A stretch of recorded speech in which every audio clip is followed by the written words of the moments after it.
Before I spoke a word, you were singing over me. You have been so, so good to me. Before I took a breath, you breathed your life in me. And you have been so, so kind to me. Oh, the overwhelming, never-ending. 할렐루야. 네, 잘 지내셨죠? 네. 오늘은 이제 로마서 38번째 시간입니다. 오늘의 주제는요. 아까 우리 찬양에도 나왔지만 싸움의 법칙.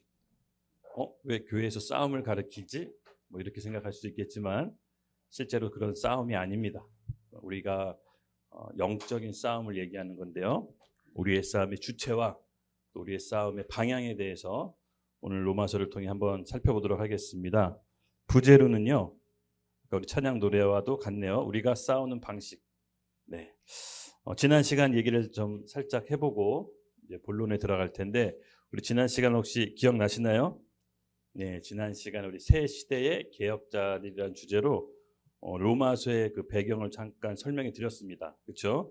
로마서의 그 배경이 율법으로 상징되는 옛 시대와 또 믿음과 성령으로 상징되는 새 시대가 충돌하는 때라고 얘기했었죠. 네, 그리고 약간 역사의 변곡점, 뭔가 이제 변화가 일어나는 그 시대에는 하나님의 사람들이 일어나서 그 변화를 주도합니다. 당시 그 로마서를 쓰던 그 배경에 보면요, 유대인 크리스찬들이 이방인 크리스찬과 충돌이 일어났어요. 즉 예수 그리스도를 믿는 그 믿음 외에 유대인 크리스찬들이 이방인 크리스찬들에게 본인들의 율법과 할례를 받도록 강요했습니다. 그래서 이방인 크리스찬들에게는 받아들일 수 없는 것이었습니다. 왜? 예수 그리스도를 믿음으로 오직 믿음으로 의롭게 되는 새로운 시대가 열렸는데 아직도 유대인 크리스찬들은 본인의 옛 구습과 전통을 버리지 못하고 있었죠. 그래서 이 새 시대와 옛 구시대의 충돌이 격하게 이제 벌어질 때였습니다. 그때 바울이 뭔가 새로운 교회 안에 지침과 기준을 좀 마련해야겠다 싶어서 쓴 책이 바로 로마서인 것입니다. 그래서 로마서는요, 이 성경의 다이아몬드라고 하죠. 이 의에 대해 또 믿음에 대해 은혜에 대해 아주 잘 정리해 놓고 있습니다. 그래서 로마서를 우리가 잘 익히면요, 여러분 믿음이 더 확고해지고 우리의 신앙생활의 기준이 잡힙니다. 그래서 로마서는 정말 귀한 책입니다. 이 어지럽고 또 이 혼란이 있는 이 뭔가 모호한 시대에 로마서로서 우리의 신앙의 기준을 바로 다시 세울 수 있는 때라고 봅니다.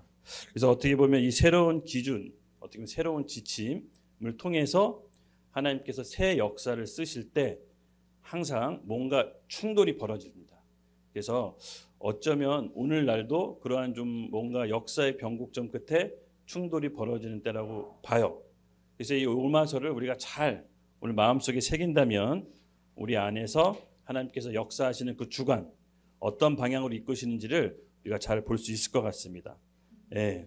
그때 당시 유대인들이 여러분 예수님을 믿었지만 그래도 한꺼번에 모든 걸 버릴 수는 없었나 봐요. 그 유대인 관습 중에 여러분 아시다시피 율법 있죠, 율법. 네. 예수님을 믿은 믿음으로 의롭게 되는 새 시대가 열렸죠. 네, 정말 파격적인 것입니다. 근데 이 새로운 시대가 열렸음에도 불구하고 유대인들의 생각과 세계관은 하루아침에 없어지질 않았어요. 그 당시 우리 유대인의 천국에 관한 세계관을 한번 살짝 엿볼 텐데 함께 유대인의 세계관 한번 볼까요? 네, 요거를 살짝 보고 본문 말씀을 먼저 들어가도록 하겠습니다. 유대인의 천국에 대한 세계관이 있습니다. 네, PPT로 보여주십시오. 보이나요? 글자? 네. 유대인이 천국에 가기 위한 5가지 조건인데요. 한번 살펴볼게요. 첫 번째, 같이 읽어볼까요? 유대인만 천국 갈 수 있다. 아버지, 와, 우리 모두 다 이 시대에 태어났으면 지옥 가는 사람들입니다. 더 빡셉니다. 두 번째, 율법을 지켜야만 천국에 갈 수 있다. 와, 뭔가 좀 점점 좁혀집니다. 그렇죠? 세 번째는 더 좁혀집니다. 시작. 여자는 천국에 갈 수 없다. 와, 이 시대 여자분들 태어난 게 얼마나 감사한지요. 주님께 감사합시다. 네 번째, 장애인은 천국에 갈 수 없다. 와, 이거 어떻게 이런 어마어마하죠? 가면 갈수록 더 가관입니다. 다섯 번째, 가난한 자는 천국에 갈 수 없다. 네, 여러분 이게 1, 2, 3, 4, 5번 들어보니까 어떠세요? 너무 숨통이 조여오죠? 도대체 누가 천국 갈 수 있단 말인가 이렇게 느낄 정도로 엄격했습니다. 그런데 이 모든 것을 파하시고 새롭게 개혁하신 분이 있으셨죠? 질문입니다. 누굴까요? 맞습니다. 예수님. 네. 어떻게 보면 예수님은 하나하나 조목조목 다 뒤엎으셨습니다. 유대인만 천국 갈 수 있는 것이 아니라 믿음으로 예수 그리스도의 십자가의 공로로 누구든지 하나님의 자녀가 될 수 있는 새로운 길을 여셨죠. 이것 자체가 유대인으로서 받아들일 수가 없는 겁니다. 너무 불경스러운 거죠. 아니 유대인 말고 이방인이 하나님의 자녀가 돼? 유대인 세계관에서는 받아들일 수가 없는 거였습니다. 둘째, 율법을 지켜야만 천국에 갈 수 있다. 예수님께서는 율법이 아니라 본인의 믿음으로써 의롭게 되는 수 있는 새로운 길을 여셨죠. 네, 이것 또한 굉장한 파격입니다. 우리는 그냥 지난 일을 성경으로 보면 그러려니 하보다 했을 텐데 여러분 이때 당시에는요 이것이 너무나 파격적인 거였어요. 오죽 얼마나 큰 파격이었으면 예수님을 살아계신 하나님을 죽이기까지 했습니까? 그렇죠? 받아들일 수가 없는 거예요. 세 번째, 여자는 천국에 갈 수 없다. 이게 어떻게 요즘 세상에 이게 말이 됩니까? 그렇죠? 저도 이제 여자 편을 들어야 됩니다. 맞습니다. 이게 어떻게 보면 사회적 약자 뭐 이렇게 이런 걸 좀 표현한 걸 수가 있는데요. 예수님은요 정말 어린아이, 여자 이런 분들과 함께 하셔서 유대인이 봤을 때는 그 행보 하나하나, 말투 하나하나, 행동 하나하나가 모두가 거슬리는 것이었습니다. 네 번째, 장애인은 천국에 갈 수 없다. 예, 유대인의 세계관에서는요 조상이 죄를 지어서 자녀들이 장애가 있다라고 생각했어요. 즉 장애는 죄 때문에 벌어진 거라고 생각했기 때문에 예수님께서 죄를 사한다? 말도 안 되는 거였습니다. 유대인 입장에서는 피가 거꾸로 솟는 거였죠. 근데 예수님은 어떻게 하셨습니까? 장애인이 천국에 갈 수 없는 게 아니라 죄의 문제를 해결하지 못한 사람이 지옥에 간다고 했습니다. 즉 죄의 문제를 해결해야 천국에 갈 수 있다고 했습니다. 그 죄의 문제를 해결할 수 있는 오직 유일한 길은 뭐라고 했죠? 그리스도의 피, 오직 예수의 피에 힘입어 아버지 하나님께 나갈 수 있다라고 새로운 길을 연 겁니다. 하나하나가 유대인 입장에서는 피가 거꾸로 솟는 얘기 있죠. 다섯 번째, 가난한 자는 천국에 갈 수 없다. 네, 아니었습니다. 예수님은 반대로 얘기하셨죠. 부자가 천국 가기가 낙타가 바늘길을 통과하는 것보다 더 어렵다라고 하늘과 재물을 겸히 섬길 수 없다라고 했습니다. 이처럼 예수님께서는요, 맞습니다, 여러분. 새 시대를 여신 것입니다. 그 예수님께서 새 시대를 연 그 시대 가운데 오늘날 우리가 교회 시대에 살고 있는 겁니다. 할렐루야. 예, 이 성령의 흐름을 우리가 온전히 이 초대교회 성도들의 이 횃불 바톤 있죠. 이게 뭐냐면요, 초대교회에 임했던 오순절 마가다락방의 성령의 불씨를 오늘 2025년도 우리가 여기서 이어받자, 이런 뜻으로 이제 형상화한 겁니다. 잘 그렸죠? 네, 계속 보는데 너무 잘 그린 것 같아요. 할렐루야. 우리 향기 간사가 디자인했습니다. 박수 한번 드릴게요. 네. 네. 모든 게 다 영적인 거예요. 그래서 오늘 본문 말씀을 읽고 본격적으로 말씀 이어가도록 하겠습니다. 로마서 15장 1절에서 7절 말씀 저랑 같이 번갈아 가면서 교독하겠습니다. 믿음이 강한 우리는 마땅히 믿음이 약한 자의 약점을 담당하고 자기를 기쁘게 하지 아니할 것이니라.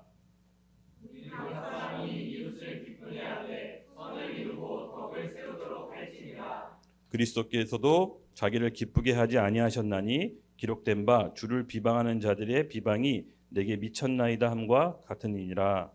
무엇이든지 전에 기록된 바는 우리의 구원을 위하여 기록된 것이니 우리로 하여금 인내로 또는 성경의 위로로 소망을 가지게 하리라. 이제 인내와 위로의 하나님이 너희로 그리스도 예수를 본받아 서로 뜻이 같게 하여 주사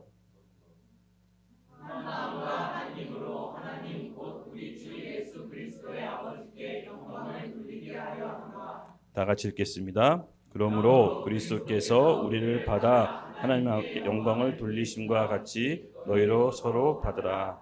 아멘, 아멘. 맞습니다. 예수님께서는요, 이렇게 모든 것들을 선하게 또 하나님 아버지의 의도와 그 뜻대로 그 시대에 가장 필요한 우리에게 복음을 주셨습니다. 이 모든 것들이 여러분 하나님의 계획과 인도하심에 있는 것입니다. 그렇죠?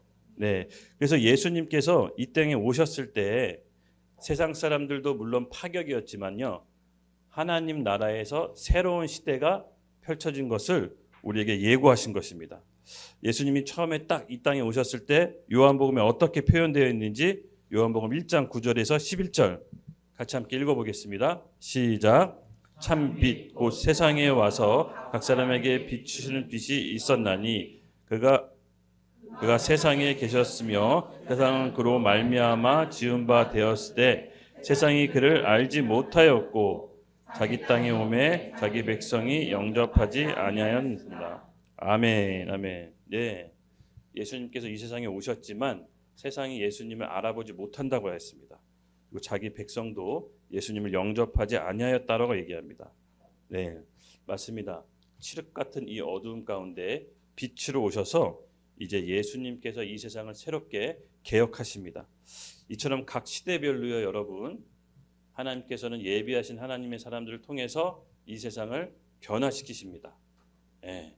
그래서 여러분 우리가 이 시대를 잘 알아야 됩니다. 그리고 우리가 이곳에 있는 이곳에 함께 예배하는 이 타임과 때도 잘 알아야 됩니다. 중국 고수에는요, 이 세상을 바꾸기 위해서 삼박자가 맞아떨어져야 된다고 합니다. 어떤 거냐?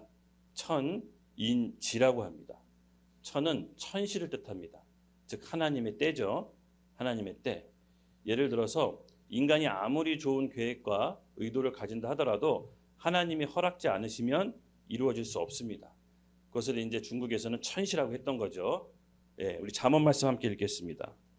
19장 21절 시작. 하나님의 마음에는 많은 계획이 있어도 오직 여호와의 뜻만이 완전히 서리라. 아멘. 아멘. 맞습니다. 사람이 우리가 의도한 바 그 계획을 아무리 많이 세워도 하나님이 허락하지 않으시면 그때에 하나님의 일이 이루어지지 않는다는 겁니다. 두 번째,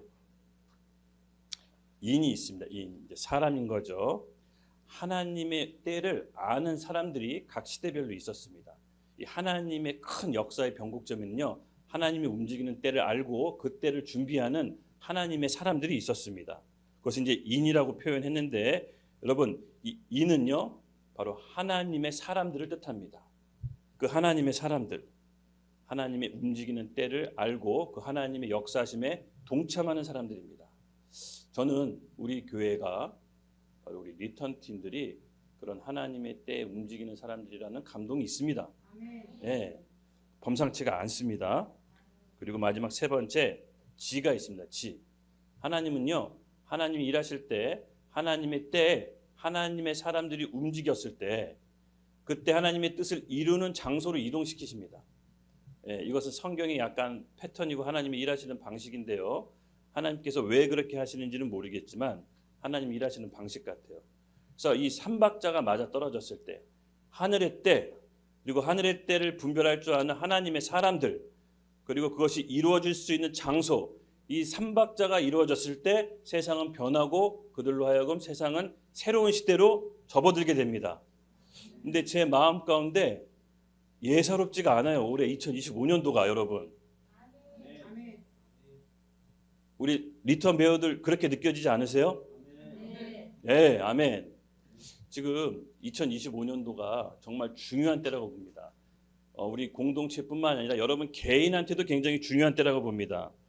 앞으로 우리가 이때 정말 이 하나님이 움직이는 이때 알고 왔건 모르고 왔건 우리가 그 일에 동참하는 사람들인 줄로 믿습니다. 그리고 우리가 이제 좀 있으면 대학로로 가죠. 저는 그때가 하나님이 원하는 장소라고 봅니다. 그래서 이 모든 삼박자가 지금 절묘하게 맞아떨어지고 있다. 그래서 이 영적인 감지를 하고 있어야 됩니다, 여러분. 막연하게 신앙생활하는 게 아니라 하나님이 움직이시고 있고 그것을 아는 하나님의 사람들이 모이고 있고 그 하나님의 때에 하나님의 역사할 장소로 이동할 것입니다. 그래서 2025년도가 정말 예사롭지 않습니다, 여러분. 우리가 오늘 이 싸우는 방식은요, 정말 세상적으로 싸워서 이기는 방식이 아닙니다.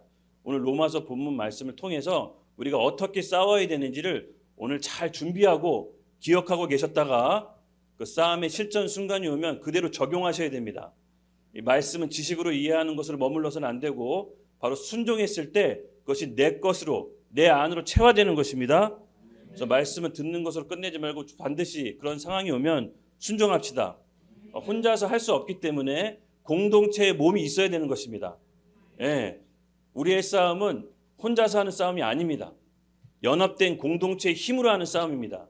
좀 이따 제가 이제 그 원리를 살펴볼 텐데요. 오늘 말씀이요, 사실 대단히 중요합니다. 제가 왜 중요하다고 얘기하냐면요, 로마서가 오늘 38번까지 왔죠. 오케이, 37번까지 기억 안 해도 좋습니다. 그러나 오늘만큼만 기억하신다면 앞으로 벌어질 싸움에 대해서 여러분 단단히 준비하실 수 있을 겁니다. 근데 제가 이 정도로 지금 강조하는 것은 너무 중요하다라는 걸 영적으로 감지했기 때문입니다. 아멘. 아멘. 제가 2년 전에 한 원로 목사님을 만났어요. 그 원로 목사님한테 제가 정말 궁금한 게 있어서 물어봤어요. 제가 뭘 물어보는지 아세요? 그냥 그 목사님의 말 한마디가 너무 지혜로운 거예요. 그리고 그 말 한마디 할 때마다 세상의 이치를 통달한 것 같아서 그 목사님 옆에서 계속 목사님 얘기를 듣고 싶더라고요. 물론 굉장히 연로하신 목사님이셨지만 그 목사님의 지혜가 너무 갖고 싶었습니다. 그래서 제가 질문을 했습니다. 어린아이처럼. 목사님의 통찰력을 어떻게 하면 가질 수 있습니까? 그랬더니 목사님이 3가지를 저한테 알려주셨어요.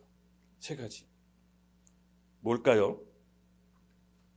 첫 번째, 매일 반복하는 정결한 기도 생활을 해라. 매일 반복하는 정결한 기도 생활. 그리고 2번째, 순수하고 깨끗한 마음을 가져라. 계산하려고 하지 말고, 하나님 앞에서도 계산하려고 하지 말고, 사람 앞에서도 계산하려고 하지 말고 순수하고 깨끗한 마음을 가져라. 그럼 맨날 손해 보잖아요. 손해 보면 어떻게 해요? 그랬더니 손해 안 보게 해주신다. 당장은 손해 보는 것 같아도 시간이 지나면 하나님이 다 채우신다. 그리고 마지막 3번째, 겸손하라고 했습니다. 겸손해라. 하나님이 사람이요 일생 가운데 의도적으로 한번 이렇게 띄우실 때가 있대요. 그때 본대요. 더 띄워도 되는지 아니면 여기로 중단해도 되는지. 네. 근데 이 겸손은요, 겸손한다고 흉내 낸다고 해서 나오는 게 아닙니다. 겸손은 척한다고 해서 겸손이 나오지가 않아요. 내 생각이 틀렸다라고 수백 번, 수천 번 깨져야 겸손이 나오는 겁니다. 여러분, 오늘 우리가 갖고 있는 기준, 우리의 옳음, 십자가 안에서 내려놔야 됩니다. 우리의 싸움의 지점이 바로 여기에 있는 것입니다. 결국은 우리 하나님께서는요, 이 3가지 조건을 충족하시는 분에게, 물론 목사님이 한 본인의 삶을 통해서, 한평생 삶을 통해서 배운 터득한 통찰력이겠지만 약간 저는 성경에서 나온 이야기 같았어요. 그래서 어떻게 보면 먼저 살아온 인생을 살아오신 분의 지혜에 담긴 얘기를 잘 곰곰이 생각해 들으면요, 결국은 다 맞더라고요. 그래서 이 3가지를 우리가 잘 지킵시다. 매일 경건한 기도의 삶, 그리고 순수하고 계산하지 않는 마음, 그리고 겸손한 마음. 저는 이것이 딱 겸비되면 하나님께서 기름 부어주신 줄로 믿습니다. 그래서 너무 궁금해가지고 한 얼마나 살아야 그게 겸비되나요? 그랬더니 한 70년 살아야 되나. 그래서 노인 돼서 그 겸비되면 뭐예요? 그랬더니 그 정도 세월이 필요하는데 미리 알려주는 거다. 나처럼 그렇게 세월을 허비해서 겸비될 게 아니라 사랑하는 후배들에게, 그의 자녀들에게 하나님이 비밀을 알려주고 싶은 것처럼 이렇게 알려주는 거였습니다. 그래서 우리가 이것을 미리 알았잖아요, 여러분. 예, 돈 주고 체득할 수 있는 게 아니잖아요. 그래서 우리가 잘 깨닫고 준비합시다. 저는 2025년도 올해 여러분의 개인적인 삶도 크게 변화될 뿐만 아니라 또 우리가 하고 있는 그 일에서도 하나님이 큰 능력과 기름을 부으심을 있을 줄로 믿습니다. 그래서 오늘 이 마음을 갖고 이제 오늘 주제에 들어갈 겁니다. 예, 오늘 주제에서 보는 바와 같이 여러분 제목이 뭡니까? 싸움의 법칙. 예, 싸움의 법칙에 대해서 살펴볼 텐데요. 이 바울이 이 로마서를 쓸 때 사실은 외부의 적과 외부 세력과 싸우는 것이 아니라 내부의 공동체, 같은 크리스찬 믿음의 공역자 안에서 서로 의견이나 생각이 다르고 충돌하고 싸울 때 어떻게 싸워야 되는지를 사실 그 기준점을 제시하는 겁니다. 그래서 약간 적과 싸우는 방식하고 좀 다른 겁니다. 그렇죠? 그거를 좀 이해를 하고 계셔야 돼요. 네. 그러다 보니까 어떻게 보면은 싸움이란 표현이 조금 안 어울릴 수가 있어요. 왜냐면 공동체 안에 그리스도 안에서 싸우는 거기 때문에. 그래서 그냥 제가 싸움이라고 표현한 것은 결국은 그 영적인 본질이 그 싸움이 나 자신과의 싸움이라는 것을 알았기 때문에 싸움이라고 붙인 겁니다. 이해되셨죠? 그래서 이 싸움의 본질은 나 자신과의 싸움입니다. 조금 더 정확히 들어가면 나라는 자, 바울은 이것을 옛사람이라고 표현했고 육에 속한 사람이라고 표현했고 겉사람이라고 표현했습니다. 결국 내 안에 있는 그 자아와의 싸움을 우리가 어떻게 싸워서 이겨야 되는지를 오늘 설명해 놓은 겁니다. 먼저 싸움의 법칙 첫 번째 1절 들어가겠습니다. 우리 같이 함께 읽겠습니다. 시작. 믿음이 강한 우리는 마땅히 믿음이 약한 자의 약점을 담당하고 자기를 기쁘게 하지 아니할 것이니라. 아멘. 네, 우리의 싸움의 법칙 첫 번째입니다. 싸움의 지점이 바울은 이렇게 얘기합니다. 자기를 기쁘게 하지 아니하고. 우리의 싸움의 지점이 여기서부터 시작돼야 됩니다. 즉 믿음이 강한 사람이 공동체의 믿음이 약한 자를 마땅히 뭐라고 합니까? 약점을 감당하라. 다른 사람을 위해 사는 게 여러분 그렇게 막 유쾌하거나 솔직히 얘기해서 다른 사람을 배려하고 다른 사람을 위해서 산다는 건 위쾌하거나 기분 좋은 일은 아니에요. 그러니까 나 자신의 기쁨을 위한 건 아니잖아요. 그렇죠? 근데 바울은 이 싸움의 지점을 어디서부터 시작해야 된다고 말하면 자기를 기쁘게 하지 아니할 것이나 여기서부터 싸움의 지점을 시작하려고 한 겁니다. 이해되시죠? 즉 나의 만족, 나의 기쁨을 위해서 싸우는 것이 아니라 그렇게 되면 같은 공동체 안에서도 이겨도 지는 것이 되고 공동체와 하나님 나라를 위해서 나를 죽이면 그것은 저도 이기게 되는 것입니다. 그래서 바울은 이 싸움의 지점을 자기를 기쁘게 하지 아니하리라라고 그 지점을 딱 포인트를 찍습니다. 이것이 바로 이제 바울의 탁월함입니다. 바울의 탁월함. 그는요 이 부분에 대해서는 거의 박사급이었어요. 제가 이제 로마서와 바울의 서신서를 보면 끊임없이 자기 자신과의 싸움에 대해서 얘기해요. 내 안에 하나님을 따르려고 하는 법이 있는데 또한 지체가 있어서 하나님을 따르지 않는다. 자기는 너무나 괴롭고 공고한 사람이다라고 나중에 표현하기까지 합니다. 맞습니다. 우리 안에 이 자아와의 싸움은요 한순간의 싸움에서 싸워서 이길 수 있는 것이 아닙니다. 그래서 일단은 그 싸움이 지점이 어딘지 피하 식별을 분명히 해야 싸움의 대상자를 알 수 있을 거 아니에요. 그렇죠? 그래서 바울은 그렇게 얘기합니다. 나 자신의 기쁨. 이 싸움의 포인트, 지점은 뭐냐? 나하고의 싸움이라고 하는 겁니다. 나하고의 싸움. 그래서 공동체의 다른 지체의 연약함이 있지만 사실 그 연약함이 문제가 아니라 그의 연약함을 거울로 통해서 내가 뭐 때문에 분노하고 내가 뭐 때문에 좌절하고 힘든지 그 지점을 발견하는 겁니다. 그래서 우리의 싸움의 포인트 지점은 어디다? 나 자신에 대한 기쁨.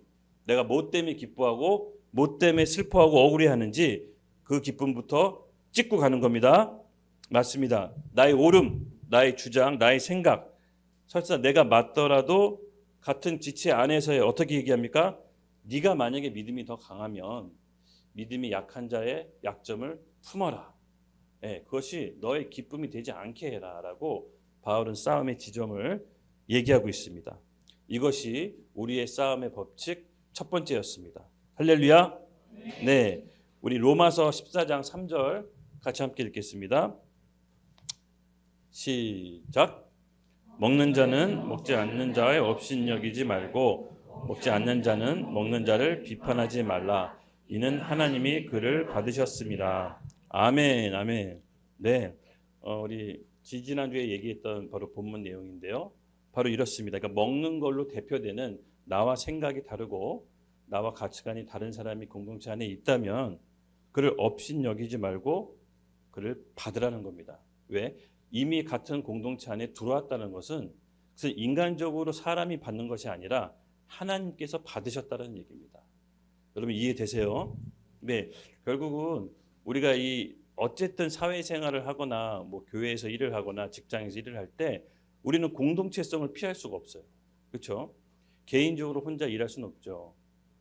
근데 이 공동체 안에서 일할 때 특히 영적인 공동체는 우리가 들어온 것 같았지만 사실은 하나님이 허락하셨다는 얘기입니다. 그래서 이 생각이 있어야 된다는 거예요. 우리가 이 생각이 없으면요, 교회 공동체가 다른 사회 단체처럼 이상하게 변하게 됩니다. 그래서 일단은 하나님께서 교회 공동체에 소속된 몸이 되겠다라는 것은 믿음이 강한 사람이 약한 사람을 품으라는 겁니다. 그를 양육시키고 기도하고 함께 기다려줘서 품는 겁니다. 이것이 바로 싸움의 법칙인 것입니다. 아멘. 아멘. 2절입니다. 싸움의 법칙 두 번째.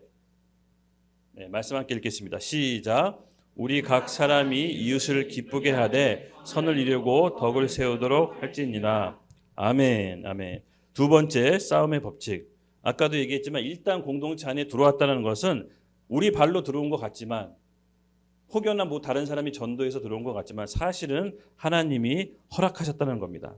그래서 일단 그 사람이 왔을 때 나하고 생각이 다르고 나하고 의견이 충돌하고 내 눈에 마음에 안 들고 내 눈에 거슬려도 어떻게 합니까? 네가 만약에 믿음이 더 있다라고 생각이 든다면 그를 품고 기도하고 양육하고 자라나게 해야 된다는 의무가 있다는 겁니다. 그것을 뭐라고 표현했습니까? 바울이 이웃을 기쁘게 하되 선을 이루고 덕을 세우도록 할지니라. 그를 함께 끌고 감으로써 선을 이루고 덕을 세우라는 겁니다. 일단 받아들였을 때는 여러분 늦은 겁니다. 아셨죠? 받아들이기 전에 어떻게 했었어야 됐어. 일단 받아들인 건 예수님께 우리 바울의 가이드는 그 사람을 세우고 보완하고 키우고 한 몸으로서 자라나게 하고 기도하고 기다려서 네 믿음까지 자라나게 해라. 이것이 하나님의 뜻이다라고 바울은 우리에게 지침을 내려주는 겁니다. 아셨죠? 네, 이것은 어떻게 보면은 굉장히 중요한 가르침입니다. 왜냐? 교회는 예수님의 몸이기 때문에 그렇습니다. 몸이기 때문에. 예. 우리가 다른 지체가 못마땅하고 미워한다고 해서 판단하고 정죄하면 사실 그 사람을 판단하고 정죄하는 게 아니라 예수님의 몸을, 예수님을 판단하는 거랑 똑같습니다. 그래서 이 교회는 정말 오묘해요. 우리가 알고 있는 것보다 더 깊은 비밀이 있어요. 그래서 교회에서는 조금 다르게 더 깊이 신중하게 기도하고 결정해야 되는 줄로 믿습니다. 그래서 예수님의 선한 방법입니다. 그것이 우리 각 사람을 어떻게 합니까? 이웃을 기쁘게 하되 선을 이루고 덕을 세우도록 할지니라. 이미 한 몸, 한 공동체의 일원이 됐다면 포기하지 말고 그를 내 믿음의 장성한 분량까지 세우도록 노력하라는 겁니다. 예수님의 방법을 한번 살펴볼게요. 요한복음 21장 15절 말씀. 우리 함께 읽겠습니다.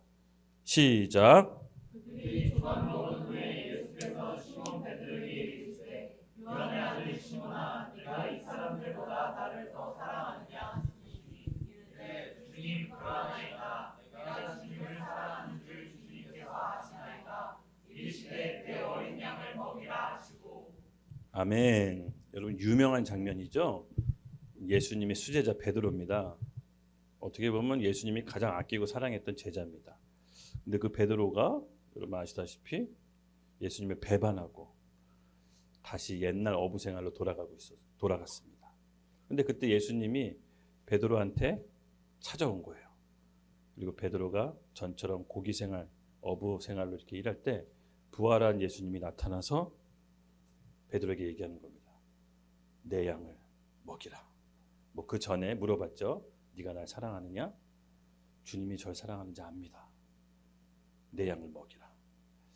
어떻게 보면 인생일 때 가장 큰 실수와 죄책감에 휩싸여서 사명을 잃어버린 베드로에게 다시 찾아가셔서 그의 연약함을 보다듬어주고 다시 새로운 사명을 줍니다. 사람 낚는 어부에서 물고기 잡는 어부에서 사람 낚는 어부로 다시 새로운 사명을 원래 있던 사명을 다시 회복시켜 주시는 겁니다. 이처럼 예수님은요 우리의 연약함, 죄도 다 아십니다. 예수님은 포기하지 않으시는 분이시죠. 실적하여 넘어진 자를 찾아가서 다시 일으켜서 세우시는 분이 바로 예수님입니다. 그리고 그 베드로는 나중에 훗날 어떻게 됐죠? 오순절날 성령의 충만함을 받고 십자가에 거꾸로 매달려서 순교합니다. 예, 맞습니다, 여러분. 사람은 포기하면 안 되는 겁니다. 우리가 같은 공동체 안에서 우리가 이 점을 염두에 두고 항상 머릿속에 생각해 두시다. 제가 이제 목회 실습할 때 만든 이론이 있어요. 수족관 악한 물고기 이론. 대학원 다닐 때 만든 이론인데 그게 뭐냐면요. 수족관에 한 마리 악한 물고기가 있습니다. 근데 그 악한 물고기가 다른 물고기를 막 잡아먹는 거예요. 그래서 주인이 봤을 때 너무 악해. 그래서 그 악한 물고기를 뺐습니다. 그 악한 물고기를 죽였습니다. 그랬더니 그 수족관에 천국이 왔을까요? 또 악한 물고기가 생겼을 것 같아요? 아닙니다. 천국이 왔습니다. 천국이 왔습니다. 악한 물고기가 빠졌더니 본인을 잡아먹는 물고기도 없어서 물고기 세계에서는 천국이 왔습니다. 근데 앞불사, 그게 천국이었을까요? 시간이 지루하고 지옥으로 변했습니다. 왜냐, 그 악한 물고기가 있을 때는 물고기를 한두 마리 잡아먹으면서 개체수를 조절했습니다. 그리고 그 악한 물고기 때문에 나머지가 긴장하면서 운동도 잘했거든요. 도망다니면서. 근데 악한 물고기가 없으니까 운동도 안 하고 계속 번식하고 번식해서 정화작용이 일어나지 않아서 천국이 올 거라고 생각을 했지만 사실 모두 다 폐사하고 마는 지옥 같은 수족관으로 변했다는 게 수족관 악한 물고기 이론입니다. 즉 하나님께서 공동체 안에 꼭 그렇게 악한 물고기 같은 사람을 넣어두세요. 근데 자세히 생각해 보면요, 우리가 생각했을 때 그 물고기만 없으면 행복할 거라고 생각하지만 착각입니다. 우리의 자신은 우리는 죄성이 있습니다. 인간은 안주하고 싶은 죄성. 내가 원하는 환경을 만나면 금방 하나님을 잊어버리고 서로 폐사해서 죽듯이 그렇게 우리의 악함 때문에 우리는 결국 하나님과 단절된 물고기처럼 그렇게 폐사하고 죽고 맙니다. 그러므로 공동체 안에 내가 마음에 들지 않는 사람이 있다고 하는 것은 사실은 축복인 것입니다. 아멘. 저도 그런 어릴 적에 많은 그런 유혹이 있었거든요. 뽑아버리고 싶은. 근데 하나님이 영이 다르지 않으면, 유다가 아니면 뽑아서는 안 된다. 이렇게 계속 마음에 감동을 주세요. 우리가 공동체 생활을 하고 또 공동의 목표를 위해 달려가잖아요. 또 그런 일이 반드시 있습니다, 여러분. 사람 사는 데는 있습니다. 오늘 우리 수족관 악한 물고기 이론을 기억하시고, 저 사람 때문에 내 영이 건강해진다. 저 사람 때문에 내가 더 기도하게 되지. 저 사람 때문에 내가 더 예배하게 되지. 이렇게 생각하셔야 됩니다. 아셨죠? 아멘. 그 사람이 없으면 우리는 예배도 안 하고 기도도 안 하고 우리 마음대로 하고 싶은 대로 할 겁니다. 할렐루야. 그래서 제가 있는 게 축복입니다. 내가 악한 물고기를 스스로 자처할게요. 할렐루야. 아멘. 그것이 우리의 싸우는 법칙 두 번째였습니다. 아멘. 그리고 세 번째 3절 읽겠습니다. 시작. 그리스도께서도 자기를 기쁘게 하지 아니하셨으니 기록된 바 주를 비방하는 자들의 비방이 내게 미쳤나이다 함과 같으니라. 아멘. 우리의 세 번째 싸움의 법칙입니다. 네, 세 번째 싸움의 법칙은요, 우리의 싸움은 혼자서 개척하는 싸움이 아니라는 겁니다. 그리스도께서 자기를 기쁘게 하지 아니하셨나니, 즉 예수님조차도 자기를 기쁨에 따라서 행동하지 않으셨다는 겁니다. 즉 우리가 싸움은 개척하고 우리가 새 길을 내는 것이 아니라 예수님의 본을 따라가는 사람들입니다. 즉 예수님이 먼저 싸움의 방식의 길을 여셨다는 얘기죠. 그래서 우리가 싸움을 할 때는요, 외로운 싸움이 아닙니다. 예수님의 십자가의 길을 그대로 따라가면서 가야 되는 것입니다. 할렐루야. 네, 예수님은 보이지 않는 하나님의 본체셨습니다. 하나님과 같은 능력을 가지셨으나 그 하나님 같은 능력을 쓰지 않으시고 하나님의 기쁨에 따라 그 능력을 제한하셨습니다. 어디서 가장 잘 나타났을까요?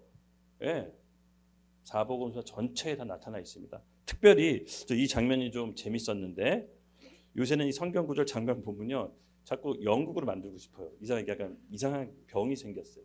요거 보는데 요거 원어가 하면 좋겠는데 베드로 막 이러면서 혼자서 막 대본을 적는 모습이 좀 떠올랐습니다.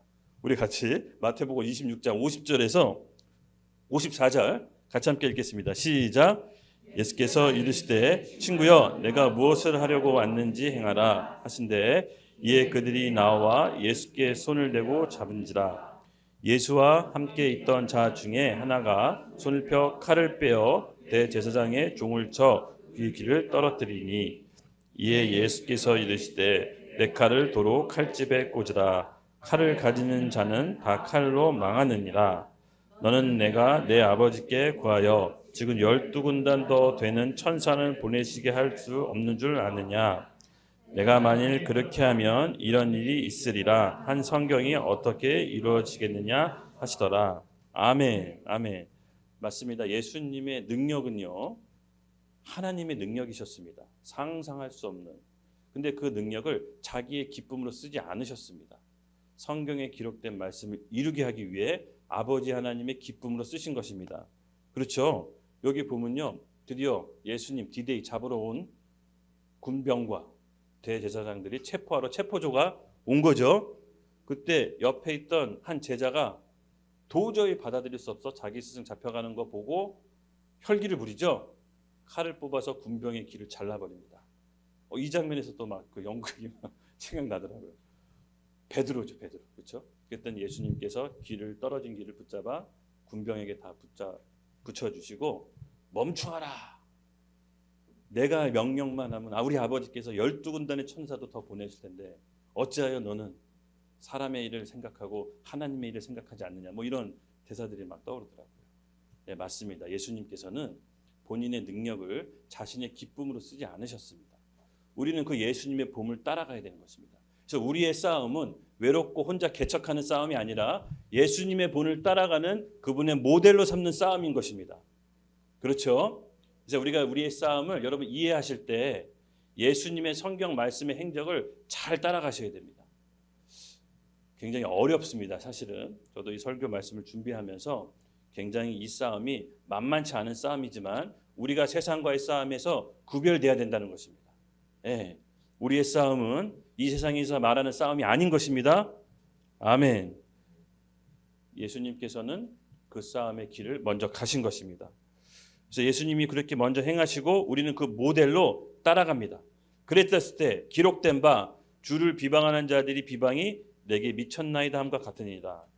바울은 이렇게 얘기합니다. 우리의 본이 되신 예수님을 따라갈 때 주를 비방하는 자들이 자신에게도 미쳤던 것처럼 모욕과 핍박이 임할 텐데 너희들도 동일하게 그런 일이 벌어질 거다.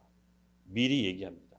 여러분, 우리가 예수님을 따라갈 때는 꽃길을 따라가는 것이 아닙니다. 십자가의 길을 따라가는 것입니다. 그것이 우리의 싸움의 방식인데 바울이 사람들이 예수님을 비난했던 것처럼 자기 자신도 비난했었는데 너희들도 그렇게 동일하게 비난을 받을 거라는 얘기가 있는 것입니다. 이것이 우리의 싸우는 법칙 세 번째였습니다. 네 번째, 우리 4절 말씀 읽겠습니다. 시작. 무엇이든지 전에 기록된 바는 우리의 교훈을 위하여 기록된 것이니 우리로 하여금 인내로 또는 성경의 위로로 소망을 가지게 합니다. 아멘.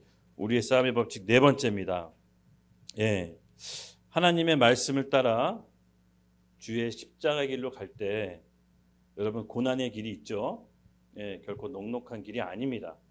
예수님도 이 십자가의 길은 피할 수 있다면 이 잔을 내게서 피하소서, 물러지게 하소서라고 아버지 하나님께 간청하면서 땀이 피가 되도록 기도했습니다. 그만큼 고통스러운 것이었습니다.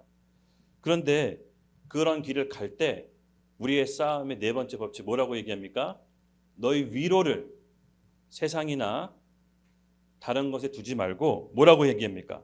성경의 위로로 소망을 가지게 함이니라. 아멘, 아멘. 기록된 하나님의 말씀을 통해서 위로와 인내를 가지라는 겁니다. 네. 여러분, 사실 진짜로 여러분 어렵고 힘들 때 생각보다 여러분 주변에 있는 사람들 많이 안 도와줘요. 그런 경험 있지 않아요? 네. 저도 사업을 하면서 이제 숱한 어려움과 힘듦을 겪었는데 정말 그렇게 어려울 때 도움을 청하면 믿었던 사람들이 의외로 많이 바쁘더라고요. 의외로 그때 무슨 일이 많아요.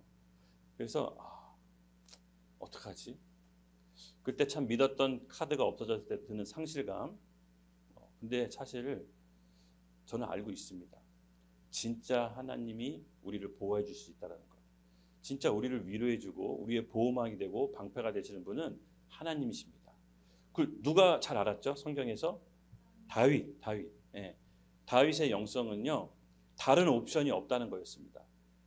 본인이 도망자로서 쫓길 때도, 또 본인이 사망의 위험한 음침한 골짜기를 다닐 때에도, 본인의 부하한테 쫓길 때도, 아들한테 쫓길 때도 그는 늘 하나님께 갔습니다. 이거 인생 절대절명의 위기 순간에 왕이라는 체면을 다 벗어버리고 하나님 앞에서는 꿈박 죽었던 사람입니다. 예, 우리에게 바로 이것이 필요합니다. 여러분, 우리가 살다가 그리고 혹은 뭐 공동체 전체적으로 어려운 일이 당할 수 있죠. 있습니다. 누구도 도와주지 않을 수 있는 일이 있습니다. 그때 우리 이것을 기억해야 됩니다. 모든 위로를 어디서 얻으라? 성경의 위로로 소망을 가지게 함이니라. 여러분, 이 하나님 외에 다른 옵션이 없다는 이 영성이 우리 가운데 깊게 새겨지기를 바랍니다. 이것이 바로 우리의 싸움의 법칙 네 번째입니다. 무엇이든지 전에 기록된 바 우리의 교훈을 위하여 기록된 것이니 우리로 하여금 인내로 또는 성경의 위로로 소망을 가지게 하려 함이니라. 아멘. 예수님의 십자가 길을 따라갈 때 세상 비난과 비방이 있습니다. 원하는 대로 안 될 수도 있습니다. 어려움이 겹겹이 겹칠 수도 있습니다. 그럴 때 어떻게 하라고요? 바울은 우리의 싸움을 어떻게 하라고요? 다른 사람에게 도움을 청하거나 다른 곳에서 위기를 모면하는 것이 아니라 위로와 인내를 성경에 기록된 말씀에서 소망을 찾으라는 것입니다. 여러분, 이것이 우리가 생활화가 될 때 하나님께서 우리에게 위로부터 오는 능력을 부어주신 줄로 믿습니다. 저는 조금 이 훈련이 20대 때부터 했던 것 같아요. 예. 근데 참 감사해요. 예. 사람은 사실은요, 내 자신이 깨어지고 부서져야 영적으로 성숙해요. 그냥 말씀 보고 찬양하고, 물론 그것도 우리의 영을 성장시키지만 그것만으로는 완전히 영적으로 성장할 수는 없습니다. 예. 실제로 내가 보고 들은 말씀이 정말 내 실제 상황이 펼쳐졌을 때 그 말씀이 내게 힘이 돼서 그 믿음으로 그 말씀에 순종할 때 우리의 영은 성장합니다. 예. 그래서 내가 얼마나 많이 깨지고 부서지느냐에 따라서 영적이 그 비례한 만큼 성장해요. 예, 이건 확실합니다. 그래서 어떤 고난이나 어려움이 왔을 때 여러분, 하나님께서 나를 영적으로 성장시키기 위해서 이걸 허락하셨구나라고 영적으로 해석하셔야 됩니다. 좋게 생각하셔야 돼요. 아셨죠? 지나고 나면 나한테 불행한 사건도 불행한 것만, 그렇게 꼭 불행한 것만은 아니에요. 그것이 있었기 때문에 무엇이 옳고 그른지 분별할 수 있는 거고요. 그 실수가 있었기 때문에 하나님의 은혜가 더 값지게 느껴지는 거예요. 그게 없는데 어떻게 하나님의 은혜가 덜컥 와서 그게 은혜인 줄 알겠습니까? 할렐루야. 이 로마서를 통해서 종교 개혁을 일으킨 마틴 루터도 있죠, 여러분. 그가 믿음으로 의롭게 되는 이신칭이 교리를 우리에게 선물로 줬잖아요. 그렇죠? 근데 그는 카톨릭 사제였어요. 그가 가만히 있다가 믿음으로 의롭게 되는 계시를 받은 게 아니라 그가 행위로서 구원받기 위해서 수만 번 노력했어요. 끊임없이 노력해서 결국은 내 행위로 하나님을 만날 수 없다는 걸 깨달았을 때 하나님께서 비로소 믿음으로 의롭게 되는 로마서 1장 16, 17절을 말씀을 발견하게 하는 거예요. 그 과정이 있는 겁니다, 여러분. 아브라함이 하나님께서 이삭을 주실 때 이삭을 갑자기 덜컹 주신 게 아니에요. 먼저 이스마엘을 주시는 거예요. 그래서 자기 힘과 노력으로 낳은 자식이 이스마엘이잖아요. 그것이 약속의 자식이 될 수 없다는 걸 깨달아야 이삭이 왔을 때 비로소 하나님이 은혜로 주신 자식이라는 걸 알 수가 있는 거예요. 그래서 결코 무시해서는 안 돼요. 우리가 신앙생활을 너무 쉽게 가볍게 해서는 안 돼요. 갑자기 어느 날 순간 뚝딱 믿어지는 게 아니라 내가 하나님 앞에 씨름하고 깨어지고 부서지는 것만큼 그 하나님의 은혜를 더 경험할 수가 있는 것입니다. 성경에 보면 다 그런 과정을 거쳐요. 우리는 결과적으로만 봤을 때 이런 결과가 있어? 나도 이런 믿음의 사람이 돼야지. 그렇지만 그 과정을 우리가 잊어서는 안 되는 것입니다. 아멘. 할렐루야. 네, 요한복음 15장 18절에서 19절 같이 함께 읽겠습니다. 시작.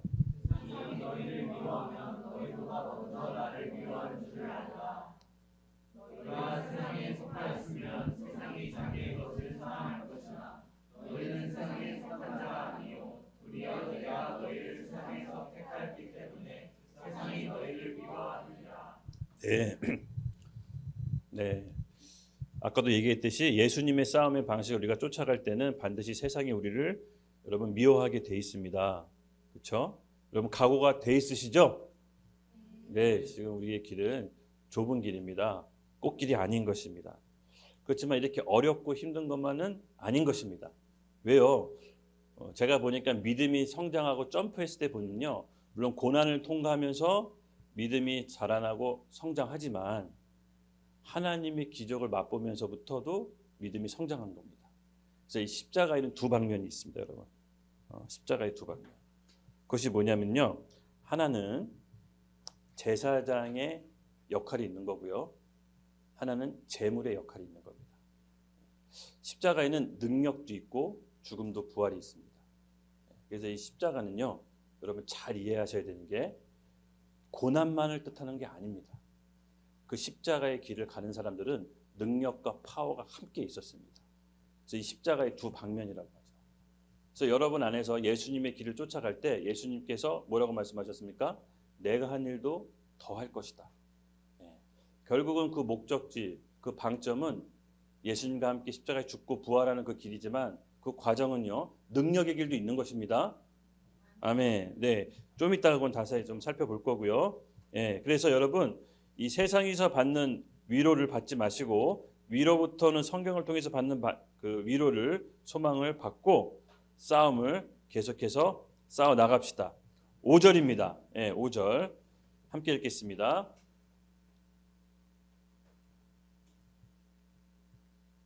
시작. 이제 인내와 위로의 하나님이 너희로 그리스도 예수를 본받아 서로 뜻이 같게 하여 주사. 싸움의 법칙 5개인데요. 네, 지금부터 얘기하려고 하는 것입니다. 바로 십자가의 능력인데요. 이 싸움은 어디서부터 오냐? 바로 예수님을 본받아. 예수님을 본받는 데서부터 그 십자가의 능력이 오는 것입니다. 아까도 얘기했지만 예수님의 길은 뭐라고 했죠, 여러분? 능력과 죽음의 길이죠. 이 두 가지 방면이 다 이해하셔야 됩니다. 베드로가 성령의 충만함을 입을 때 여러분 알다시피 예수님보다 더한 기적을 했습니다. 그렇죠? 근데 성령의 충만함이 있기 전에는요, 베드로는 혈기로 혼으로 살았어요. 그런 자기의 의지로 또 자기의 행동으로 예수님을 만족시킬 수 있을 거라고 생각했어요. 그렇지만 여지없이 그 연약함 때문에 걸려 넘어졌죠. 근데 그랬던 베드로가 성령의 충만함을 받고 완전히 다른 사람으로 변하게 됩니다. 바로 예수님을 본받는 것입니다. 예수님께서는 우리를 삶 속에서 어떻게 이끄셨는지 그 예수님의 능력의 원천을 깊게 한번 살펴봐야 됩니다. 우리 말씀 함께 보겠습니다. 누가복음 22장 39절에서 41절. 예수님의 능력의 원천 함께 읽겠습니다. 시작. 예수께서 나가사 습관에 따라 감난산에 가심에 제자들도 따라갔더니 그곳에 이르러 그들에게 이르시되 유혹에 빠지지 않게 기도하라 하시고 그들을 떠나 돌 던진 만큼 가서 무릎을 꿇고 기도하며. 아멘, 아멘. 또 다른 마가복음에는요, 새벽에 날이 밝기 전에 제자들 몰래 기도하러 가셨다라고 합니다. 네, 맞습니다. 예수님의 능력의 원천은요, 아버지 하나님과의 친밀한 교제 시간을 1대1의 교제 시간을 충분히 가졌다는 겁니다. 이 공적인 사역을 하시기 전에 그 사역의 원천의 힘은 바로 여기에 있습니다. 이 지점. 그러니까 우리의 싸움의 지점은 기도의 자리인 것입니다. 개인적인 능력으로 여러분 사역하고 싶으세요? 근데 성경은 허락합니다. 아니라고 해서 너무 깜짝 놀랐는데 그렇다고 얘기해야 되는데 어쨌든 예수님의 능력의 원천은요, 기도의 자리였습니다. 아버지 하나님께로부터 능력을 받은 겁니다. 즉 예수님의 기도를 깊게 하나님과의 친밀한 교제 가운데 공적인 사역을 했을 때 그 능력과 힘이 나가게 되는 것입니다. 그래서 예수님을 본받아. 우리의 싸움의 5번째 법칙, 예수님을 본받아. 뭘 본받아야 됩니까? 예수님의 능력의 원천인 기도. 즉 다시 말해서 하나님과의 친밀한 시간을 결코 놓치지 않았다는 겁니다. 우리가 지금 그 훈련을 하고 있죠? 네. 여러분이 이제 여러분이 소속되어 있는 일터와 또 직장에서 저는 능력이 올해 안에 발현되기로 저는 예수님의 이름으로 축복합니다. 네. 그냥 그렇게 일하는 게 아니라 탁월하게 하기를 예수님의 이름으로 축복합니다.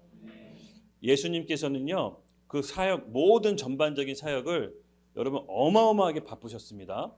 예, 5천 명을 먹이시고 무리를 걷게 하시고 아픈 사람 고쳐주시고 죽은 사람 살리시고 사역이 얼마나 바쁘겠어요. 예, 근데 그런 바쁜 와중에서도 예수님조차도 하나님과의 친밀한 시간을 결코 게을리하지 않았습니다. 예. 우리가 여기 계신 우리 배우분들 이제 공연 날 얼마 안 남았죠. 사실은요, 공연에서 연기로 잘할 수 있는 거는 어떻게 보면 한계가 있어요. 예, 한계가 있어요. 물론 연기력으로 사람을 홀릴 수 있어요. 근데 영적인 영향력은 줄 수는 없을 거예요. 이 영적인 영향력은요, 그 영적인 파워는 내가 하나님과의 개인적으로 교제하는 1대1의 친밀한 시간이 쌓여있는 만큼 나오는 거예요. 그래서 막말로 연기가 망쳤더라도 영적인 힘이 나올 수가 있어요. 예, 그게 정말 신비하고 오묘해요. 그래서 여러분 우리 배우분들도 이 우리의 싸움의 지점을 가질 때 물론 우리가 함께 공동체적으로 예배를 하지만 결코 1대1 하나님께 친밀한 교제 시간을 놓쳐서는 안 됩니다. 네, 영적인 파워가 전 거기서부터 나온다라고 믿습니다. 그래서 이 영적인 파워를 우리가 오래 받아야 됩니다. 이 힘으로 나가야 됩니다. 예, 저는 아까도 얘기했지만 우리가 하나님이 이 세상을 변화시킬 때 3박자가 맞아야 된다고 그랬잖아요. 천지인. 저는 이게 딱 맞았다고 봅니다. 올 한 해. 그래서 오늘 이 싸움의 법칙의 중요한 원리를 여러분 깊게 간직하십시오. 예, 하나님께서 큰 일을 여러분을 통해서 하실 것입니다. 예수님보다 더한 일도 하실 것입니다. 저에겐 그 믿음이 있습니다. 예, 2025년도는 범상치 않을 것입니다. 그래서 예수님을 본받아. 예, 십자가의 길이라고 얘기했죠. 아까 얘기했던 걸 좀 이어서 하겠습니다. 십자가의 길에는 두 가지 방면이 있습니다. 첫 번째, 제사장의 측면. 이 제사장은 하나님과 만나는 길을 여는, 어떻게 보면 하나님과 인간을 연결시키는 직분이 있는 거죠. 이 직분은 능력이 있습니다. 하나님이 주시는 권위와 능력이 있습니다. 그 십자가의 길은 그 능력이 있기 때문에 제사장의 측면이 있는 거고, 또 하나 제물의 측면이 있습니다.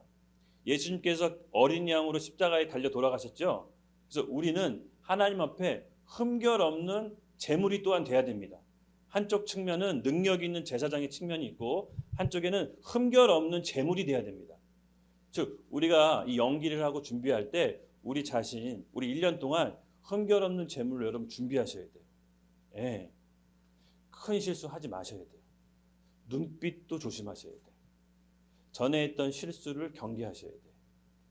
습관적으로 짓는 죄도 조심하셔야 돼요. 흠결이 있으면 안 돼요. 십자가에게는 두 가지 방면이 있다는 거 잊지 마십시오. 우리가 하나님 앞에 제사장이지만 제사장으로서 관객들에게 능력을 선포할 거지만 한 측면에는 우리가 제물이 돼서 하나님 우리가 공연을 받기에 합당한 제물이 되셔야 돼요. 예, 이걸 놓치시면 안 돼요. 이 두 가지의 길이 있는 겁니다. 그래서 저는 여러분들의 그 영적인 거를 관리해 줄 거예요. 예, 정말 모두가 성공했으면 좋겠어요. 1년 공연 끝나고 모두가 스타가 됐으면 좋겠어요. 예, 지금 제가 그 길을 먼저 걷는 사람 가이드를 해주는 거예요. 함께 같이 가시겠습니까? 예, 같이 성공합시다. 예, 지금 기회가 왔어요. 여러분 제가 흥분하는 이게 지금 보이세요? 예, 일반적인 지금 이 느낌이 아니에요. 제가 여러분 성공할 수 있습니다. 누가복음 22장 39절에서 41절 아까 읽었죠? 다시 한 번만 읽을게요. 예, 중요합니다. 시작. 예수께서 나아가 습관을 따라 감람산에 가심에 제자들도 따라갔더니 그곳에 이르러 그들에게 이르시되 유혹에 빠지지 않게 기도하라 하시고 그들도 떠나 돌 던진 만큼 가서 무릎을 꿇고 기도하며. 예. 여러분은 유혹을 안 받, 저는 유혹을 안 받습니다. 그렇지 않습니다, 여러분. 예. 습관에 따라 기도하는 것을 들으셔야 됩니다. 그래서 제가 우리 배우분들 우리 리턴 단톡방 있잖아요. 그래서 약간 트레이 훈련을 좀 시켜드릴 거예요. 괜찮죠? 네네네. 이제 매일 말씀 보고 기도하고 예배하는 세 가지를 훈련시킬 텐데 이것을 올해 1년 동안 쭉 합시다. 예. 그러면 뭐 저는 뭐 저 자신은 장담합니다. 여러분 공연 때 여러분 능력 외에 하나님이 임재를 부어주실 겁니다. 실수해도 그것이 능력으로 나갈 겁니다. 예. 이것이 제사장과 제물로 같이 가야 됩니다. 예. 이거 두 가지를 놓치서는 안 됩니다. 뭐 다른 분들도 마찬가지입니다. 여기 뭐 다른 직장 가지신 분들도 있지만은 여러분 직장에서 능력이 나오기 위해서 이 두 가지가 같이 가야 됩니다. 아셨죠? 예. 우리 올해 한번 해봅시다. 죽기 살기로 한번 해봅시다. 예. 어차피 다른 대안 없잖아요. 여러분 돈 많아요? 재산 많습니까? 없잖아요. 그럼 예수님을 본받아 갑시다. 믿음으로 삽시다. 어차피 없는 인생 믿음이라도 있어야 되잖아요, 윤준아. 아멘, 아멘, 아멘. 네, 맞습니다. 6절 함께 읽겠습니다. 네, 우리의 싸움의 법칙 6번째. 시작. 한 마음과 한 입으로 하나님 곧 우리 주 예수 그리스도의 아버지께 영광을 돌리게 하려 하노라. 아멘, 아멘. 싸움의 법칙 6번째입니다. 첫 번째와 5가지 법칙은요, 우리 개인적인 싸움에 대한 가이드였다면, 나 자신과의 싸움에 대한 가이드였다면, 이제 비로소 6번째는 공동의 목표를 향해 갈 때 공동체가 함께하는 싸움인데 어떻게 해야 되냐? 6절은 뭐라고 시작합니까? 함께 읽겠습니다. 다시 시작. 한 마음과 한 입으로 스탑. 한 마음과 한 입으로. 이 부분이 중요합니다. 여러분 우리가 공동체에서 한 마음과 한 입으로 같이 할 때가 언제 있을까요? 네, 찬양 맞습니다. 예배 맞습니다. 예배 때 찬양할 때 우리가 한 마음과 한 입으로 하나님께 기도드리는 겁니다. 사실 찬양도 기도하는 거예요. 우리가 의도해서 우리가 한 입으로 같은 기도합시다 이게 아니라 찬양할 때 하나님께 한 입으로 예배하게 되는 거예요. 그랬을 때 뭐라고 합니까? 그 다음 구절 읽겠습니다. 하나님 곧 우리 주 예수 그리스도의 아버지께서 영광을 돌리게 하려 하노라. 아멘. 우리 공동체가 하나의 목표를 갖고 한 마음과 한 입으로 하나님께 예배하고 찬양할 때 아버지 하나님께서 영광을 받으시는 겁니다. 이것이 우리의 싸움의 법칙 6번째입니다. 이제 개인적으로 예수님을 본받아 성령의 충만함에 이르는 길을 훈련했다면 이제 공동체적으로 공동의 싸움이 펼쳐질 것입니다. 믿으시죠? 이 공통의 싸움에는요, 싸우는 법칙이 있습니다. 바로 한 마음과 한 입으로 예배 때 하나님께서 같은 꿈과 비전을 불어 넣어주세요. 이게 정말 신기해요. 분명히 살아온 배경도 다르고 생각도 다르고 그런 사람들이 같이 예배하잖아요. 하나님이 같은 꿈과 비전을 심어주세요. 나 이게 너무 신비한 것 같아요. 어느 순간 우리 교회 공동체 지체들이 한 마음과 한 비전이 됐습니다. 이게 사람이 할 수 있을까요? 하나님께서 예배를 통해 같은 마음과 비전을 주십니다. 이 공동체가 함께하는 전쟁은 여호수아 6장에 아주 잘 묘사되어 있습니다. 제가 꿈에서 제가 꿈 얘기를 우리 YDP 식구들한테 했었나요? 올해 꿈에서 여호수아 6장 6절을 그 윤성철 목사님이 저한테 주셨다는 거? 안 했나요? 간증 안 했어요? 올해 꿈에서 윤성철 목사님이 꿈에서 나타나더니 여호수아 6장 6절을 봐. 이렇게. 그래가지고 꿈에서 깨서 너무 깜짝 놀라서 여호수아 6장 6절을 펼쳤습니다. 처음에 올 연초에는 이게 뭔 말인지 몰랐어요. 이게 뭐야? 근데 하나님께서 해석해 주시더라고요. 같이 읽겠습니다. 시작. 눈의 아들 여호수아가 제사장들을 불러 그들에게 이르되 너희는 언약궤를 메고 제사장 7의 양강 나팔 7을 잡고 여호와의 궤 앞에 나가라 하고. 아멘. 처음에는 이 말씀을 꿈에서 보고 도대체 무슨 말이야 하고 웬 뚱땅지 같은 말이야 하고 그냥 잊어먹고 있었는데 시간이 지나고 지날수록 이 안에 싸움의 법칙이 숨겨져 있다는 것을 최근에 알았어요. 이 여호수아가 여리고선을 무너뜨리는 장면이 여호수아 6장에 나옵니다. 이때 하나님께서 여호수아에게 명령해요. 싸움의 방식을 알려줘요. 싸움의 방식을. 근데 어떻게 보면 말도 안 되는 싸움의 방식이에요. 인간적으로 군대가 전투에 임했을 때 여러분 무기를 갈고 닦지 않겠어요? 그렇죠? 군대를 재정비하든가 훈련을 조금 더 빡세게 한다든가 무기를 좀 갈고 닦거나. 근데 하나님께서는 전쟁을 앞둔 군사에게 그런 거 하나도 안 시키고 정말 뚱땅지 같은 일을 시킵니다. 이 여호수아라는 리더가 굉장히 중요한데 이 여호수아는요 굉장히 탁월했습니다. 이 전쟁에 주권이 누구한테 있는지 정확히 알았어요. 결국 이 전쟁의 주권은 하나님께 있고 자기는 대리 수행자라는 인식이 있었어요. 자기 포지션의 위치를 정확히 알고 있었어요. 하나님이 이 전쟁의 주권자고 하나님이 이 전쟁을 이끄신다면 이 전쟁은 승리했다. 예. 이 마음이 있었던 거예요. 그리고 보는 그 하나님의 전쟁의 대리 수행자다. 여러분, 우리가 앞에 있는 4월 9일 날 펼쳐질 리턴 공연, 하나님이 하시는 전쟁이라는 거 믿어지십니까? 네. 우리는 대리 수행자입니다. 네. 오늘 이 싸움의 법칙 원리를 잘 여러분 익히셔야 됩니다. 네. 그래서 여호수아는요, 육적으로 봤을 땐 이스라엘의 탑 리더였지만 영적으로 봤을 때는 자신이 하나님의 대리 수행자라는 포지션을 지켰어요. 겸손한 자였죠. 네. 그래서 하나님이 어떤 명령을 하던 순종할 마음밭이 있었어요. 정말 엉뚱해요. 전투를 앞두고 제사장들로 언약궤 지고 나오라 그래요. 정말 뚱땅지지 같은 명령입니다. 그렇죠? 그리고 7 제사장이 7 양각 나팔을 붙잡고 가라 그래요. 불면서. 도무지 이해가 안 됩니다.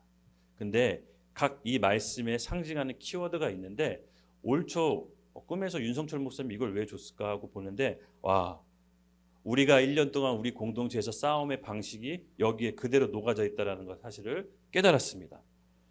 각각 말씀이 상징하는 키워드를 제가 한번 살펴볼게요. 그리고 언약궤. 언약궤는 뭘 상징합니까? 하나님의 임재. 임재. 그 언약궤 위에 하나님의 임재가 있죠. 네, 그래서 이 언약궤는 아무나 잡으면 안 돼요. 정해져 있는 그 잡을 수 있는 사람들이 있었어요. 레위 지파 중에 고핫 자손들만 언약궤를 잡을 수 있어요. 나머지 잡으면 다 죽어요. 큰일 나요. 근데 하나님이 이날은 제사장들로 7면을 선발해서 제사장들로 이 언약궤를 짊어지라고 그래요. 보니까 제사장이 언약궤 짊어지는 장면이 두 장면이 나오더라고요. 요단강 건널 때, 요단강 갈 때 제사장들이 언약궤를 짊어지고 요단강을 발로 밟았을 때 땅이 딱 마르게 변하는 장면하고, 지금 이거 여리고성 무너뜨릴 때 또 제사장들로 집으라고 해요. 그러니까 하나님의 임재를 전쟁 때 가지고 가는 거예요. 하나님의 임재가 있어야 이 전쟁에 승리할 수 있다는 믿음이 있는 거예요. 하나님의 임재가 어디에 있습니까? 예배할 때, 우리가 예배할 때 하나님의 임재를 느끼잖아요. 그래서 특별히 제사장들 보고, 하나님과 인간의 백성의 죄를 연결하는 제사장들 보고 언약궤를 짊어지고 가라는 건요, 하나님의 임재, 흠결 없는 제사장들이 내 임재를 가지고 가라. 네, 이것을 상징합니다. 여러분, 하나님이 함께 있으면 어떤 전쟁도 질 수가 없잖아요. 그렇죠? 네. 하나님을 믿고 가라는 겁니다. 비록 너에게 날카로운 화살과 전차와 군만은 없지만 내 임재로 충분하다. 내 임재로 충분하다. 이거를 여호수아 백성들에게 알려주시는 거예요. 그 여호수아는 그대로 순종합니다. 계산하지 않고 깨끗하고 순수한 마음으로 하나님의 전쟁의 최고 사령관인데 그분이 명령하면 엉뚱해도 간다. 할렐루야. 네, 그리고 언약궤를 메고 가는데 그 앞에 7 제사장이 7 양각 나팔을 주고 갑니다. 여러분, 7이 상징하는 건 뭡니까? 7. 하나님의 완전한 계획. 7은 완전수를 뜻하죠. 성경에 하나님의 완전한 섭리, 하나님의 완전한 승리의 성취. 7은요, 이 전쟁이 끝난 게임이라는 걸 상징합니다. 하나님의 언약궤와 7 제사장, 7 양각 나팔은 이미 끝난 게임에 너희들이 참여하는 거다. 즉, 이 전쟁에 너희가 동참하는 거다라고 하나님의 완전한 계획을 알려주시는 것입니다. 할렐루야. 그리고 7 양각 나팔. 보통 전쟁 때 쓰는 나팔이 은나팔인데 특별히 하나님께서는 양각 나팔을 사용하십니다. 왜 양각 나팔을 양각 나팔의 용도를 보니까요, 사람을 불러 모을 때, 어떤 사람을 부를 때 양각 나팔을 썼더라고요. 그리고 누가 등장할 때, 그러니까 어떤 사람이 등장할 때, 왕이 등장하거나 어떤 권위 있는 사람이 등장할 때 이 양각 나팔을 불렀습니다. 그럼 이걸 뭘 뜻합니까?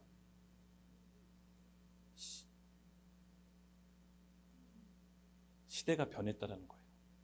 양각 나팔은 이미 전쟁에서 승리하는 하나님의 때로 바뀌었다는 거예요. 그래서 이 양각 나팔을 불 때 백성들이 그 신호를 듣고 성을 무너뜨리러 올라갑니다. 예, 바로 양각 나팔은 우리를 환기를 전환시키는 거예요. 행여는 안 될 거라는 생각, 부정적인 마음, 그렇죠? 우리의 계산적인 마음을 양각 나팔을 불면서 환기시키는 거예요. 그리고 백성들과 함께 고함치라고 명령해요. 그때 어떻게 되죠? 눈앞에 성이 무너집니다. 예, 그걸로는 부족한 거예요. 양각 나팔로 우리의 미묘한 불신앙을 환기시키는 거예요. 이제는 완전한 믿음으로 가야 됩니다. 예, 아멘, 아멘. 혹시 여러분 우리들 중에 괜찮아요. 뭐 믿음이 다 같을 수는 없지만 조금 이렇게 여러분의 신앙생활 가운데 어떤 계기가 있었으면 좋겠어요. 아직 믿음이 부족하신 분들은 어떤 계기를 통해서 저는 이 연극 리턴이 중요한 계기가 될 수 있을 거라고 보거든요. 여기에 속해 있는 배우들 중에 이 연극 리턴을 통해서 하나님의 역사하심을 보고 완전한 믿음 가운데 들어갔으면 좋겠어요. 이 배우들이 그런 감동이 지금 들어요. 예, 안 될 거라는 그런 미묘한 불신앙, 그 양각 나팔을 통해서 백성들에게 마지막으로 하나님이 환기시키는 거예요. 봐라, 성이 무너진다. 그래서 이 키워드를 오늘 우리가 붙잡고 대학로에 가는 겁니다. 아멘, 아멘. 우리의 싸움의 방식입니다.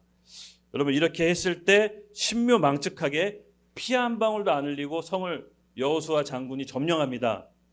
할렐루야. 그래서 우리의 이 싸움을 오늘 이렇게 시작된 겁니다. 하늘의 때와 그 때를 아는 사람들과 그 하나님의 역사를 이룰 장소로 이동할 겁니다. 아멘. 여러분 우리가 보란 듯이 하나님의 장군으로서 일어서는 2025년도 한 해가 됩시다. 그래서 올해 2025년도는요 여리고성을 포인트를 찍읍시다. 어디로? 대학로로. 예, 대학로로 포인트 찍은 겁니다. 예, 하나님께서 우리를 모으시고 때와 시기를 정하신 것입니다. 7절 마지막 결론은 어떻게 되냐? 우리의 싸움의 결론입니다. 함께 읽겠습니다. 시작. 그러므로 그리스도께서 우리를 받아 하나님께 영광을 돌리심과 같이 너희도 서로 받으라. 아멘. 맞습니다. 우리가 이렇게 해서 싸움에서 전쟁에 승리할 때 그리스도께서 우리를 받은 것처럼 하나님께 영광이 들리심과 같이 우리 서로도 그 영광을 함께 받을 겁니다. 아멘. 우리 같이 찬양하고 예배합시다. 이미 승리한 게임에 하나님께서 우리를 부르신 줄로 믿습니다. 하나님 감사합니다. 2025년도 새 일을 시작하게 하신 하나님을 기대합니다. 오늘 저희가 드렸던 모든 예배와 경배와 찬양과 기도를 하나님 기쁘게 받아주시고 저희 기도가 하나도 땅에 떨어지지 않도록 하나님 역사해 주시옵소서. 특별히 우리 대학로에 이 세상 문화의 중심지인 곳에 마치 여리고성과 같은 그곳에 저희가 하나님의 믿음으로 순종하며 나아갑니다. 대학로의 영적 기류를 바꿔주시고 하나님의 사람들로 채워주시옵소서. 그곳에 하나님께 공연 예술로 1년 12달 예배가 드려지게 해주시고 그곳에 있는 모든 사람들이 주님을 알고 돌아오게 하는 하나님의 놀라운 구원의 역사가 회복되게 해주시옵소서. 아멘. 이미 승리한 전쟁에 저희가 참여합니다. 아멘. 하나님 믿고 하나님을 의지하며 나갑니다. 감사합니다. 오늘 예배도 하나님 기쁘게 받아주신 줄로 믿습니다. 아멘.